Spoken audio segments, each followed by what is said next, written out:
As we hopefully get back into real events, we have a real opportunity to make some much needed changes. I'd like to start a conversation about what event companies should do, sponsors should consider, and attendees think about. First, let's address the fact that as much as we want to get back to normal, this is going to be an awkward transition for people getting back into the swing of things. For some, it's going to be particularly challenging. There's no doubt that the pandemic has exacerbated mental health issues and, for some, addiction issues. Event organizers have to be on top of this transition. I don't know if training is available, but people should learn to recognize when people are in distress or need assistance, something I think events should start to offer. Open receptions, I think, are particularly tough. Event organizers focus on bringing people into the conversations, not just getting them there. What we really need to do is provide more non-drinking opportunities for networking. Yes, this is coming from a guy who likes to be the life of the party, but even I recognize that not everyone is around to hear my retelling, once again, of this story of the boat catching on fire. Drinking is not an option for everyone, and it's a dangerous option for others. Create engaging networking areas that are away from the bar. I also recommend that people that have addiction issues or are, and I love this phrase, sober curious, that they connect and come into events with a plan.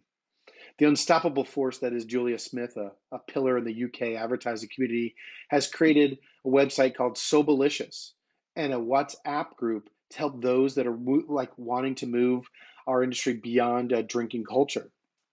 I'll include information in the site to learn more about what she's up to. Keep in mind that for many, they haven't been in social situations for some time. For some, that means drinking is going to lead to some bad decisions. It's important to keep an eye out for people putting themselves in harm's way, as well as those without the best intentions in mind. I particularly call out men to watch out for the behavior of other men. I haven't had a chance to talk to the guys at Yes All Men and to get involved, but the mission is spot on, educating men on how to become better allies. Are a critical place to be an ally. For sponsors, I think you can see where my message is going.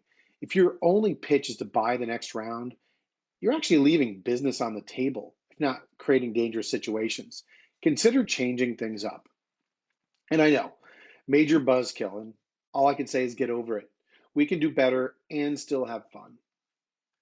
Now, I haven't really touched on diversity, which is also an aspect of bringing people back together again, but that needs its own conversation. I don't want to shortchange that right now. I will make a few points, however, just so that I can go and repeat them again. Events are meant to connect people. That means giving attendees and potential attendees the tools to seek out people that they're going to be most comfortable with in a conference setting. Events are also meant to inspire. That goes beyond the agenda and the topics being discussed, but to the entire experience. Start to finish, events should reflect the world as it should be, not necessarily how it is. Hey, I'm learning to practice what I preach. What I need is to add your voice to this conversation. What do you think about what I've said? Let's come together and make things happen, and let's make change happen. Events should be a key agent of change going forward.